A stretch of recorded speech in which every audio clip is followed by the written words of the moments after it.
বন্ধুরা welcome to my YouTube channel Sumana Das tutorial. তোমরা যারা চ্যানেলটিকে এখনও সাবস্ক্রাইব করোনি অবশ্যই চ্যানেলটিকে সাবস্ক্রাইব করে পাশে থেকো। তো তোমরা যারা ক্লাস 11-এ পরীক্ষা দিচ্ছ নতুন সিলেবাসে, তোমাদের প্রথম সেমিস্টার দর্শনে তোমাদের 40 নম্বরের যে এমসিকিউ আসবে, ভারতীয় দর্শন থেকে তোমাদের আসবে 24 নম্বর আর পাশ্চাত্য দর্শন থেকে আসবে তোমাদের 16 নম্বর। আমি আজ তোমাদের ভারতীয় দর্শনে যে 24 নম্বর এমসিকিউ আসবে সেই ভারতীয় দর্শনের সাজেশান নিয়ে আলোচনা করব। তোমাদের এবারেই প্রথম পরীক্ষা, প্রথম কেমন হবে না হবে তোমরা খুব টেনশানে আছো। তোমরা যা যা প্রিপারেশান নিয়েছো তার সাথে তোমরা এই এমসিকিউগুলো খুব ভালো করে একবার দেখে যাবে। জাস্ট ভিডিওটা একবার থেকে দুবার তোমরা একবার ভালো করে দেখবে, এখান থেকে যা যা প্রশ্ন পাবে তোমরা অবশ্যই সেগুলোর উত্তর করে আসতে পারবে। তো প্রথম কি আছে চলো দেখে নিই। প্রথম আছে ভারতীয় দর্শনের জনক, উত্তর হবে শঙ্করাচার্য। ফিলোস এবং সোফিয়া শব্দ দুটি গ্রিক শব্দ। দর্শনের জনক কে? সক্রেটিস। ভারতীয় দর্শনে মোট সম্প্রদায় হলো 9টি। ফিলোসফি শব্দটির অর্থ সত্যর প্রতি অনুরাগ। প্রশ্নের উত্তরগুলো বিভিন্ন বই ঘেঁটে বানানো হয়েছে। আশা করি তোমরা অবশ্যই এখান থেকে কমন পাবে। তোমরা খুব ভালো করে এই উত্তরগুলো একবার করে যেও। তারপর রয়েছে নির্গুণ ব্রহ্মের কথা বলা হয়েছে অদ্বৈত বেদান্তে। জৈন দর্শনের সর্বশেষ তীর্থঙ্করকে? মহাবীর আর প্রথম ঋষভদেব। ন্যায় মতে প্রমাণ হলো 4টি। শুক্তিতে রজতভ্রম, এটি কি? অপ্রমা। বৌদ্ধ মতে প্রমাণ হলো 2টি। চার্বাক মতে প্রমাণ 1টি। 6টি প্রমাণ স্বীকৃত হয়েছে যে সম্প্রদায়গুলিতে, সেগুলি হলো ভাট্ট, মীমাংসা, বেদান্ত। প্রত্যক্ষ মেকং শব্দটির অর্থ প্রত্যক্ষ নামে একটি প্রমাণ।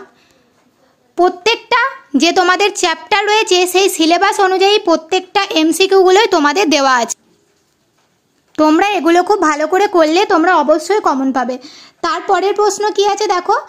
চার্বাক দর্শন যে ধরনের নাস্তিক তা হলো চরম নাস্তিক।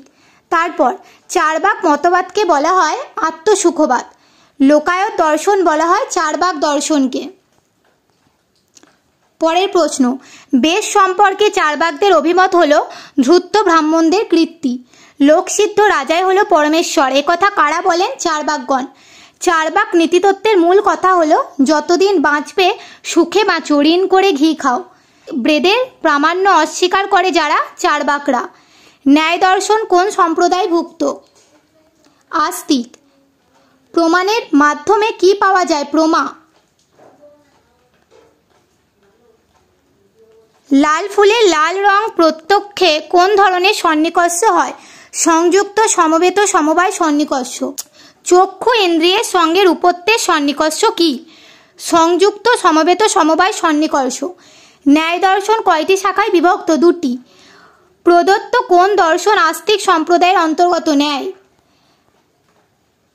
প্রত্যক্ষের লক্ষণে কয়টি পথ আছে? 5টি। ন্যায় সূত্র গ্রন্থের রচয়িতা কে? মহর্ষি গৌতম। ন্যায় ভাষ্যর অপর নাম হল বাৎসনায়ন ভাষ্য। সবিকল্পক প্রত্যক্ষ কোন প্রকারের জ্ঞান? সব প্রকার জ্ঞান। নির্বিকল্পক প্রত্যক্ষ কোন প্রকারের জ্ঞান? নিষ্প্রকারক জ্ঞান। পরের প্রশ্ন, ন্যায় মতে কোন ধরনের প্রত্যক্ষে অনুব্যবসায় হয় না? নির্বিকল্পক। ন্যায় মতে সবিকল্পক প্রত্যক্ষের উৎস কি? বিশেষণযুক্ত প্রত্যক্ষ। ন্যায় দর্শনে পট শব্দের অর্থ কি? বস্ত্র। যে প্রত্যক্ষের বিচার সম্ভব নয় তা হলো নির্বিকল্পক, আর বিচার সম্ভব সবিকল্পক।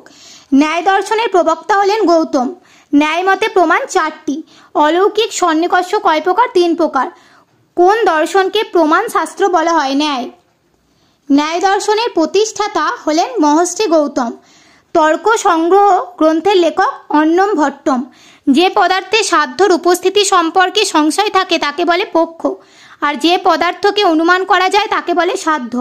হেতু ও সাধ্য সহচর্য নিয়মকে বলে ব্যাপ্তি। ন্যায় মতে জ্ঞান 2 প্রকার, স্মৃতি ও অনুভব। এই এমসিকিউগুলো তোমরা খুব ভালো করে দেখে যেও, অবশ্যই তোমরা কমন পাবে। এছাড়া পাশ্চাত্য দর্শনেরও ভিডিও আমি তোমাদের পরীক্ষার আগেই দিয়ে দেবো। তোমরা অবশ্যই এই ভিডিওগুলি একবার তোমরা দেখে যেও, তোমরা অবশ্যই কমন পাবে। আজকের ভিডিও এই পর্যন্তই। ভিডিওটি অবশ্যই তোমরা অন্যান্য বন্ধু বান্ধবীদের সাথে শেয়ার করে দিও। আজকের ভিডিও এই পর্যন্তই।